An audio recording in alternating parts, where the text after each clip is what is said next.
வணக்கம். இன்றைக்கி நம்ம பார்க்க போகிற சமையல் என்னென்னு பார்த்தீங்கன்னா ஒரு சண்டே குக்கிங் விளாக் தான் பார்க்க போகிறோம். சண்டே அன்றைக்கி நம்ம வந்து என்ன செய்யலாம் அப்படின்னு ஒரு யோசனையாக இருக்கும். ஸோ அந்த மாதிரி பண்ணுறவங்களுக்கு இது கொஞ்சம் ஹெல்ப்பாக இருக்கிறதுக்காக தான் நான் அது வந்து போட்டிருக்கேன். இது ஏற்கனவே எல்லாமே செஞ்சதாக இருந்தாலும் ஒரு ஐடியாக்காக தான் அந்த வீடியோ. சிக்கன் குழம்பு, சிக்கன் வறுவல். இந்த சிக்கன் வறுவல் பார்த்திங்கன்னா தேங்காய் எண்ணெயில் செஞ்சுருக்கேன். டேஸ்ட்டு சூப்பராக இருக்கும். அப்போ அதுக்கப்புறம் பார்த்திங்கன்னா மட்டன் சூப்பு, நெஞ்செலும்பும் மட்டனும் போட்டு ஒரு சூப்பரான சூப்பு. இதெல்லாம் தான் இன்றைக்கி இந்த வீடியோவில் பார்க்க போகிறோம். வாங்க வீடியோக்குள்ளே போகலாம். ஒரு மிக்ஸி ஜார் எடுத்துக்கலாம்.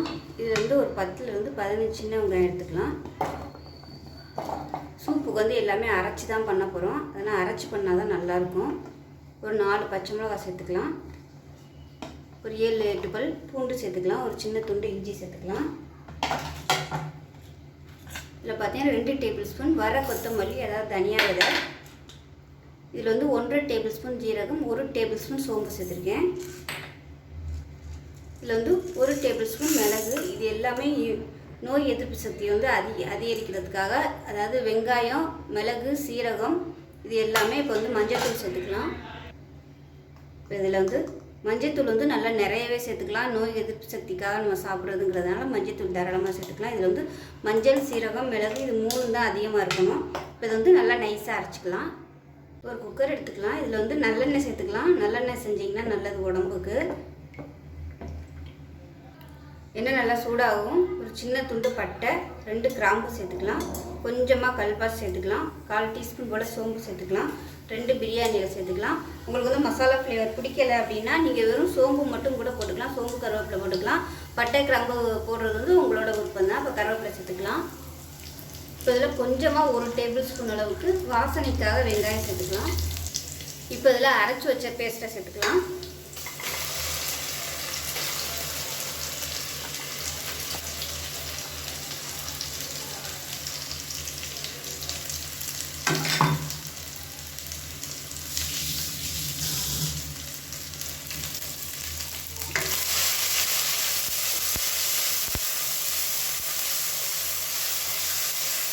இந்த மசாலா நல்லா வதங்கின பச்சை வாசனை போகிற அளவுக்கு வதக்கி விட்டுக்கலாம். இப்போ மிக்ஸி அலசிட்டு கொஞ்சமாக தண்ணி சேர்த்துக்கலாம். இப்போ மசாலா நல்லா வதங்கிருச்சு. இதில் மீடியம் சைஸாக ஒரு 4 தக்காளி பழம் சேர்த்துக்கலாம். தக்காளியோட டேஸ்ட் வந்து சூப்புக்கு ரொம்ப முக்கியம். இல்லைன்னா ரொம்ப சப்புன்னு இருக்கும். நான் வந்து 1/2 கிலோ அளவுக்கு மட்டன் எடுத்துருக்கேன். அதாவது நெஞ்செலும்பும் மட்டனும் கொஞ்சம் கலந்து எடுத்துருக்கேன். இப்போ இந்த தக்காளி வந்து நல்லா மசிஞ்சு வரட்டும். இந்த அளவுக்கு தக்காளி, அதாவது ஒரு 200 கிராம் அளவுக்கு தக்காளி போட்டிங்கன்னா தான் நல்லாயிருக்கும். இது நல்லா மசியட்டும். உப்பு சேர்த்துக்கலாம். இப்போ மசாலா நல்லா வதங்கிடுச்சு. இப்போ வந்து 1/2 கிலோ அளவுக்கு மட்டனும் எலும்பும் சேர்த்துக்கலாம். நீங்கள் வெறும் எலும்பு சேர்க்குறதுனாலும் சேர்த்துக்கலாம். நான் வந்து 2மே கலந்து தான் எடுத்துருக்கேன். ஏன்னா சிக்கன் குழம்பு, சிக்கன் கிரேவி பண்ணுறதுனால நல்லா ரொம்ப நிறைய பண்ணுற மாதிரி இருக்கும். அதனால் கொஞ்சோண்டு கறி இருந்தால் குழம்பு வைக்க முடியாது, டைம் இழுக்குங்கிறதுனால நான் வந்து இதிலே போட்டேன். இப்போ நல்லா வதக்கி விட்டுக்கலாம் அந்த மட்டனை. இப்போ இது வதங்கிட்டு இருக்கையிலே 1 டேபிள் ஸ்பூன் அளவுக்கு துவரம்பருப்பு நல்லா ஒரு 5 நிமிஷம் ஊற வச்சுக்கிறேன். இதை சேர்த்துக்கலாம். இது வந்து கொஞ்சம் இந்த திக்னஸ்க்காக. ரொம்பவும் சேர்க்கக்கூடாது. ரொம்ப சேர்த்திங்கன்னா உங்களுக்கு டேஸ்ட் வந்து மாறிடும். சும்மா கொஞ்சோண்டு மட்டும் சேர்த்தா போதும். நமக்கு அந்த பருப்போட ப்ரோட்டீன் சத்து கிடைக்கிறதுக்காக. ஸோ இது வந்து எல்லா சத்துக்களுமே நமக்கு கிடைக்கிறதுக்காக தான் பருப்பு சேர்க்குறது. இது நல்லா சூடு ஏறி நல்லா கொதிக்கட்டும். அந்த மட்டன்லேருந்து தண்ணி விட்டு வரும். அந்தளவுக்கு நல்லா நம்ம வதக்கி விட்டோம்னா தான் நல்லாயிருக்கும் சூப்பு. இப்போ நான் இன்றைக்கி வந்து எல்லாமே வதக்கி விட்டு பண்ணியிருக்கேன். வதக்காமல் அப்படியே டைரெக்டாக குக்கரில் போட்டுட்டு கொஞ்சமாக எண்ணெய் விட்டுட்டு நீங்கள் விசில் வைக்கிறதுனால வைக்கலாம். ஆனால் அது ஒரு டேஸ்ட்டாக இருக்கும், இது ஒரு டேஸ்ட் இருக்கும். அவ்வளோதான் வித்தியாசமாக. எது இருக்குமோ நீங்கள் அது மாதிரி பண்ணிக்கலாம். இதே அளவுகள், இதே எல்லாத்தையுமே ஒன்றா குக்கரில் போட்டு மூடி விட்டு விசில் மட்டும் வச்சா போதும். இப்போ நல்லா கொதிச்சுட்டு இருக்குது. இதில் வந்து 1 டேபிள் ஸ்பூன் மிளகாத்தூள் சேர்த்துக்கலாம். உங்களுக்கு மிளகாத்தூள் வந்து இல்லாமையும் பண்ணலாம். அப்படி நீங்கள் மிளகாத்தூள் சேர்க்க விருப்பம் இல்லை அப்படின்னா நீங்கள் பச்சை மிளகா வந்து நிறையா சேர்த்துக்கணும். ஏன்னா உங்களுக்கு காரம் பத்தாது. கொஞ்சமாக மிளகாத்தூள் சேர்த்திங்கன்னா உங்களுக்கு அந்த டேஸ்ட்டு கிடைக்கும் நல்லா. ஒரு சிலர் மிளகாத்தூள் சேர்க்க மாட்டாங்க, வெறும் மிளகு மட்டுமே அதிகமாக சேர்த்து பண்ணுவாங்க. ஒவ்வொன்றும் போட போட அந்த டேஸ்ட் வந்து மாறிக்கிட்டே இருக்கும். இது நல்லா வதங்கட்டும். இப்போ எல்லாமே நல்லா வதங்கிடுச்சு. வந்து நம்ம சுடு தண்ணி சேர்த்துக்கலாம். நல்லா சூடு பண்ண தண்ணியை சேர்த்துக்கோங்க. ஒரு 3/4 லிட்டர் அளவுக்கு தண்ணி சேர்த்துருக்கேன். ஏன்னா நம்ம வந்து ஒரு 8 விசில்னாலும் வைக்கணும். ஏன்னா மட்டன் எலும்பெல்லாம் இருக்கிறதுனால கொஞ்சம் விசில் கூட விட்டால் தான் வேகும். விசில் விட அந்த தண்ணி வந்து வற்றும். அதனால் நீங்கள் முதல்ல தண்ணி கொஞ்சம் கூட வச்சுக்கிட்டிங்கன்னா உங்களுக்கு சரியாக வரும். ஒரு வேளை ரொம்ப கெட்டியாகிடுச்சுன்னா ஒன்றும் பிரச்சனை இல்லை. நம்ம ஓப்பன் பண்ணதுக்கப்புறம் கொதிக்கிற தண்ணி வந்து ஊற்றி கலந்து கொதிக்க விட்டிங்கன்னா உங்களுக்கு தேவையான அளவுக்கு கொதிக்க விட்டிங்கன்னா சரியாக போயிடும். இதில் வந்து உப்பு செக் பண்ணி பார்த்துட்டு உப்பு சேர்த்துக்கலாம். உப்பு வந்து கம்மியாகவே சேர்த்துக்கோங்க. பத்திரைன்னா அப்புறம் போட்டுக்கலாம். ஏன்னா தண்ணி ஊற்றும், அதனால் உப்பு வந்து கம்மியாக தான் பிடிக்கும். இப்போ கொஞ்சமாக மட்டும் உப்பு சேர்த்துக்கலாம். இப்போ அதில் கொத்தமல்லி இலை சேர்த்துடலாம். ஒரு 2 இலை புதினா சேர்த்துக்கலாம். புதினா சேர்த்திங்கன்னா உங்களுக்கு நல்ல ஃப்ளேவராக இருக்கும். நான் எப்போயுமே சேர்ப்பேன், விருப்பப்பட்டால் நீங்கள் சேர்த்துக்கோங்க. அவ்வளோதான். அதை மூடி வச்சிடலாம். மூடி வச்சுட்டு நல்லா ஒரு 8 இல்லை ஒரு 10 விசில்னாலும் விடணும். விசில் விட்டுட்டு பார்க்கலாம். இப்போ ஒரு மிக்சிங் பவுல் எடுத்துக்கலாம். இதில் பார்த்தீங்கன்னா 1/2 கிலோ அளவுக்கு சிக்கன் எடுத்திருக்கேன். ஒரு 2 டேபிள் ஸ்பூன் தயிர் சேர்த்துக்கலாம். இதோட பார்த்தீங்கன்னா ஒரு 2 டேபிள் ஸ்பூன் சிக்கன் 65 மசாலா இருக்கும் இல்லையா, நம்ம ஃப்ரை பண்ணுறதுக்கு மசாலா, அந்த மசாலா வந்து 2 டேபிள் ஸ்பூன் எடுத்திருக்கேன். காரம் வந்து அதில் பத்தாது, அதனால் 1 டேபிள் ஸ்பூன் மிளகாத்தூள், 1/2 டேபிள் ஸ்பூன் தனியாத்தூள், பார்த்தீங்கன்னா 2 டேபிள் ஸ்பூன் அளவுக்கு இஞ்சி பூண்டு பேஸ்ட் சேர்த்துக்கலாம். 1/4 டேபிள் ஸ்பூன் மஞ்சள் தூள் சேர்த்துக்கலாம். 1/4 டேபிள் ஸ்பூன் உப்பு சேர்த்துக்கலாம். சிக்கன் 65 மசாலாவில் உப்பு இருக்கும், நம்ம பார்த்துட்டு அப்புறமா உப்பு சேர்த்துக்கலாம். இப்போ இது எல்லாத்தையுமே நல்லா பசஞ்சு விட்டுக்கலாம்.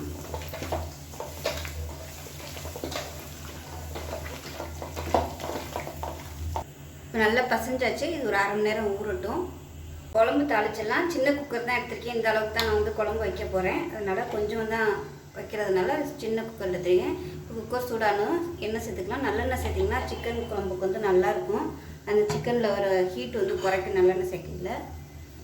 இப்போ எண்ணெய் சூடானதும் ஒரு சின்ன துண்டு பட்டை, ஒரு கிராம்பு, ஒரு கல்பாசி சேர்த்துக்கலாம். நான் வந்து ஸ்பைசஸ் கம்மியாக தான் சேர்த்துருக்கேன். ஏன்னா எல்லாத்துலேயுமே ஸ்பைசஸ் நிறைய போட்டிருக்கனால மசாலா வந்து நான் கம்மியாக தான் சேர்த்துருக்கேன். சோம்பு சேர்த்துக்கலாம். 1 டீஸ்பூன், 1 டீஸ்பூன் ஜீரகம் சேர்த்துக்கலாம். இப்போ பொடியாக நறுக்கினேன் வெங்காயம் வந்து ஒரு கைப்பிடி அளவுக்கு சேர்த்துக்கலாம்.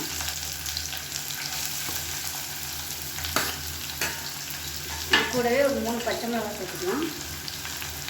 கொஞ்சமாக கருவேப்பிலை சேர்த்துக்கலாம். வெங்காயம் நல்லா வதங்கணும். வெங்காயம் ஓரளவுக்கு நல்லா வதங்கிடுச்சு. இப்போ 1/2 டேபிள் ஸ்பூன் இஞ்சி பூண்டு பேஸ்ட் சேர்த்துக்கலாம்.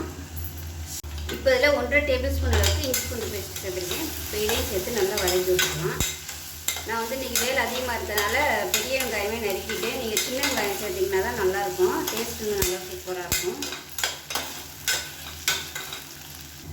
இப்போ வெங்காயம் இஞ்சி பூண்டு பேஸ்ட் நல்லா வதங்கிடுச்சு. இப்போ பொடி சேர்த்துக்கலாம். கறிக்குழம்பு பொடி, கறிக்குழம்புக்குன்னு தனியாக அரைச்ச பொடி, இது வீட்டில் அரைச்சது. இது வந்து ஒரு 4 டேபிள் ஸ்பூன் சேர்த்துக்கலாம். குழம்பு எந்த அளவுக்கு வேணுமோ நீங்கள் அதுக்கு தகுந்த மாதிரி சேர்த்துக்கோங்க. இப்போ 4 டேபிள் ஸ்பூன் சேர்த்ததுனால ஒரு 2.5 டேபிள் ஸ்பூன் அளவுக்கு மிளகாத்தூள் சேர்த்துக்கலாம். இப்போ இதை வந்து எண்ணெயில் லைட்டாக வதக்கி விட்டுக்கலாம். இப்போ எண்ணெயில் வதக்கியாச்சு. மீடியம் சைஸாக 2 தக்காளி மிக்சியில் அரைச்சி சேர்த்துக்கலாம். உங்களுக்கு நறுக்கி போகிற விருப்பம் இருந்தால் நீங்கள் நறுக்கி சேர்த்துக்கோங்க. இது நல்லா எண்ணெய் பொரிஞ்சு வரட்டும். அடி பிடிக்கிற மாதிரி இருந்துச்சுன்னா கொஞ்சமாக தண்ணி ஊற்றிக்கோங்க. அந்த தக்காளியோட பச்சை வாசனை போகிற அளவுக்கு நல்லா வதக்கணும். லைட்டாக தண்ணி ஊற்றிக்கலாம். ஒரு டேபிள் ஸ்பூன் அளவுக்கு தண்ணி ஊற்றிக்கலாம். நான் எண்ணெய் வந்து கம்மியாக தான் யூஸ் பண்ணியிருக்கேன். அது நல்லா அடி பிடிக்கும். அது வந்து நல்லா அப்படியே எண்ணெய் பிரிஞ்சு வரட்டும். இப்போ தக்காளி எல்லாமே நல்லா வதங்கி ஓரம்லாம் எண்ணெய் விட ஆரம்பிச்சிருச்சு. இப்போ இந்த ஸ்டேஜில் வந்து சிக்கனை சேர்த்துக்கலாம். ஒரு 1/4 கிலோ அளவு தான் இருக்கும். ஏன்னா மாவு இருக்கிறதுனால நைட்டுக்கு வந்து சிக்கன் குழம்பு இருந்துச்சுன்னா பிரச்சனை இல்லை. இல்லைன்னா நைட்டுக்கு ஏதாவது ஒன்று பண்ணணும். அதனால் சிக்கன் கொஞ்சமாக சிக்கன் எடுத்துகிட்டு குழம்பு வச்சுட்டோம்னா நைட்டுக்கு பிரச்சனை இல்லை. தோசைக்கு வந்து போட்டுக்கணும். இல்லைன்னா நைட்டுக்கு ஏதாவது பண்ணுற மாதிரி இருக்கும். நல்லா பரட்டி விட்டு சூடு ஏறட்டும்.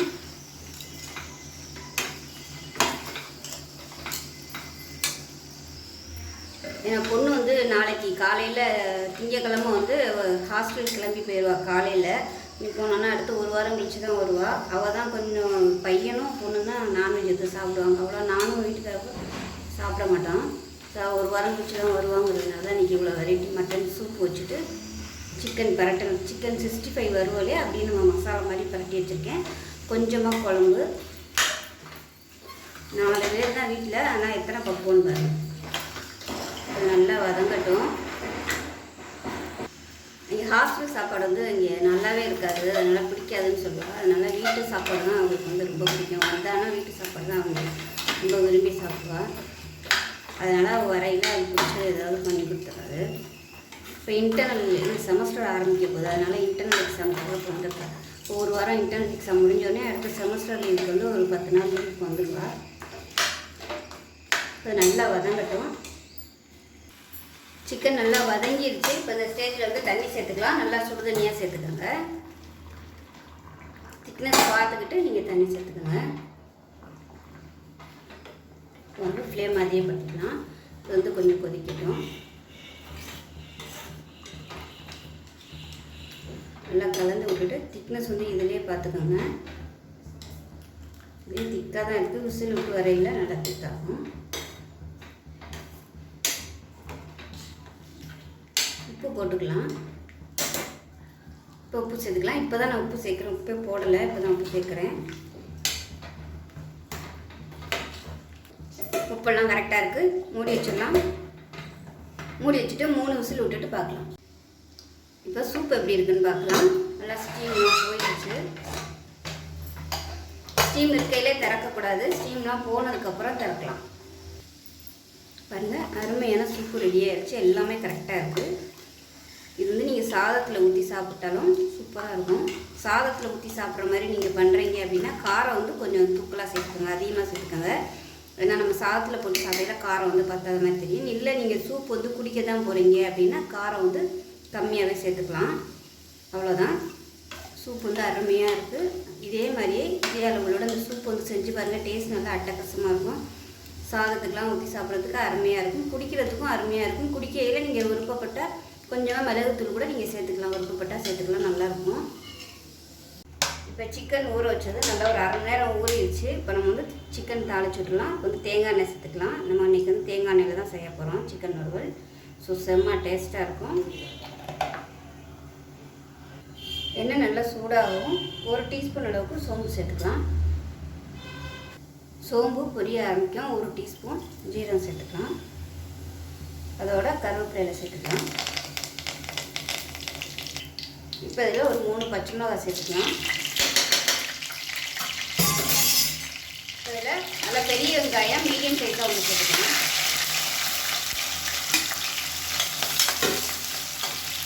நல்லா வதங்கட்டும். நான் வந்து கரம் மசாலா யூஸ் பண்ணுறதுனால பட்டை கிராம்பெலாம் தாளிக்கையில் போடலை. மசாலா கரம் மசாலா சேர்த்தோம்னா சாப்பிடையில் நல்லா ஸ்மூத்தாக இருக்கும். இல்லைன்னா பசங்க சாப்பிடையில் அந்த பட்டை கிராம்பு இதெல்லாம் கறி போட்டுச்சுன்னா அப்புறம் அதோட அப்படியே சாப்பிடாது. அதுக்கு தெரியாது அந்த சிக்கனோடு இருக்காது. அதனால் நான் யூஸ் பண்ணலை. கரம் மசாலா மட்டும் சேர்த்துக்குவேன். ஏதாவது ஒன்று சேர்த்தா போதும், ரொம்ப சேர்க்கணும்னு அவசியம். இப்போ வெங்காயம் நல்லா வதங்கிடுச்சு. இப்போ நம்ம ஊற வச்ச சிக்கனை சேர்த்துக்கலாம்.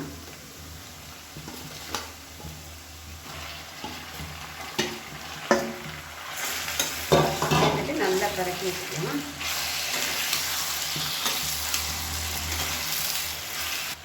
இப்போ நல்லா பரட்டியாச்சு. மூடி வச்சிடலாம். தண்ணி விட்டு வரணும், அந்தளவுக்கு வதங்கட்டும்.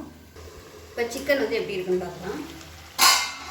பாருங்கள், இந்தளவுக்கு தண்ணி விட்டு வந்துருக்காங்க. தண்ணியும் எண்ணெயும் எப்படி நல்லா அப்படியே கசிஞ்சு வர ஆரம்பிச்சுருக்காங்க. மீடியம் ஃப்ளேமில் தான் நான் வச்சேன், ரொம்ப ஹையில் வைக்கலை. இப்போ இதில் வந்து காரம் கம்மியாக இருக்குது, அதனால் கொஞ்சமாக மிளகுத்தூள் சேர்த்துக்கிறேன். இந்த ஸ்டேஜில் 1 டீஸ்பூன் போல் மிளகுத்தூள் சேர்த்துக்கலாம். இதோட 1 டீஸ்பூன் கரம் மசாலா சேர்த்துக்கலாம். கரம் மசாலா நான் சேர்க்கலை, அதனால் சேர்த்துக்கலாம். இந்த மாதிரி பண்ணும்போது பிள்ளைங்க வந்து விரும்பி சாப்பிடுவாங்க. பிளெயினாக இருக்கும். நல்லா கலந்துக்கலாம். இது நான் வந்து கொஞ்சம் அப்படியே ட்ரையாக மசாலா மாதிரி தான் பண்ண போகிறேன். ரொம்ப தண்ணியெல்லாம் ஆட்டலை, அப்படியே பரட்டினாப்பில் தான் ஆட்ட போகிறேன்.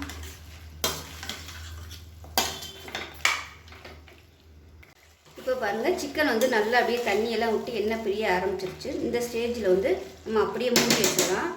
மிதமான தீயில் நல்லா அப்படியே ரோஸ்ட் ஆகி வரட்டும். அப்பப்போ கிளறி விட்டுக்கோங்க.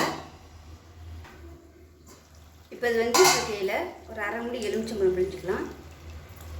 இது வந்து இந்த புளிப்பு டேஸ்ட்டுக்காக மட்டும்தான் நம்ம தக்காளி சேர்க்கல, அதனால் கொஞ்சம் சேர்த்தோம்னா நல்லா டேஸ்ட்டாகும். இது அப்படியே நல்லா அப்படியே தொக்கு மாதிரி வரணும், ட்ரை ஆகி வரணும். அந்தளவுக்கு நல்லா அப்படியே வறுத்து விட்டுக்கோங்க, நல்லாயிருக்கும். இல்லை உங்களுக்கு இந்த மாதிரி கிரேவியாக வேணும்னு நினச்சிங்கன்னா இப்படியே நீங்கள் எடுத்துக்கலாம். சாதத்தில் போட்டு சாப்பிட்றதுக்கு நல்லாயிருக்கும். இல்லை ட்ரையாக மசாலா மட்டும் வேணும்னா நீங்கள் நல்லா வறுவல் மாதிரி பண்ணிக்கலாம். இப்போ நம்மளோட சிக்கன் எப்படி இருக்குன்னு பார்க்கலாம். நல்லா கமகமன் வாசனையாக சூப்பராக இருக்குது. தேங்காய் எண்ணெயில் பண்ணையில் நீங்கள் வந்து இரும்பு கடாயில் பண்ணிங்கன்னா உங்களுக்கு அடிப்பிடிக்காமல் சூப்பராக வரும். இன்னும் நல்லா சுருள கிண்டுறதுனா நீங்கள் நல்லா அப்படியே வறுவல் மாதிரி பண்ணிக்கலாம். இது கொஞ்சம் சில்வராக இருக்கிறதுனால அடிப்பிடிக்குது, அதனால் நான் இதோட நான் அமர்த்திக்கிறேன். இதில் வந்து கொத்தமல்லி இலைச்சிட்டுக்கலாம். இந்த சிக்கன் 65 மசாலா பண்ணியிருக்கிறதுனால டேஸ்ட்டு சூப்பராக இருக்குது. கல்யாண வீடு சமையல்காரங்கெலாம் பார்த்திங்கன்னா இந்த மசாலா தான் அதிகமாக யூஸ் பண்ணுவாங்க. ஸோ அதே டேஸ்ட்டில் சூப்பராக வந்திருக்குது. உங்களுக்கு எந்த அளவுக்கு வறுவலாக வேணுமோ நீங்கள் அந்த அளவுக்கு வச்சுக்கோங்க. இதோட அமர்த்திக்கிறேன். அவ்வளோதான். ஒரு டைம் வந்து இது மாதிரி செஞ்சு பாருங்கள், அட்டகாசமாக இருக்கும். நீங்களே ஆச்சரியப்படுவீங்கள, அதே டேஸ்ட்டில் இருக்குன்னு ஆச்சரியப்படுவீங்க. அந்த அளவுக்கு சூப்பராக இருக்கும். உப்பு காரம்லாம் டேஸ்ட் பண்ணி பார்த்துட்டு உங்களோட இதுக்கு தகுந்த மாதிரி போட்டுக்கோங்க. சிக்கன் வந்து வெந்திருக்கான்னு பார்த்துக்கோங்க. இது வந்து நீங்கள் போன்லெஸ்ஸில் கூட பண்ணலாம். போன்லெஸ்ஸில் பண்ணிங்கன்னா உங்களுக்கு சீக்கிரமாகவே வெந்துடும். இது வந்து எலும்பாக இருக்கிறதுனால ஒரு சின்ன சின்ன பீஸெல்லாம் சீக்கிரம் வந்து எலும்பாக இருக்கிறது வந்து வேகிறதுக்கு லேட் ஆகும். நீங்கள் வாங்கையில் பசங்க இருந்தாங்கன்னா அந்த மாதிரி போன்லெஸ்ஸாக வாங்கி இது மாதிரி செஞ்சு கொடுங்க, சூப்பராக இருக்கும். ஒரு ரசம் சாதம் வச்சுட்டு கூட இந்த மாதிரி சாப்பிட்லாம். தண்ணி சாம்பார், கிளி போட்ட சாம்பார், அதுக்கெலாம் இந்த மாதிரி சிக்கன் ஒரு தொட்டு சாப்பிட்டோம்னா அட்டகாசமாக இருக்கும்.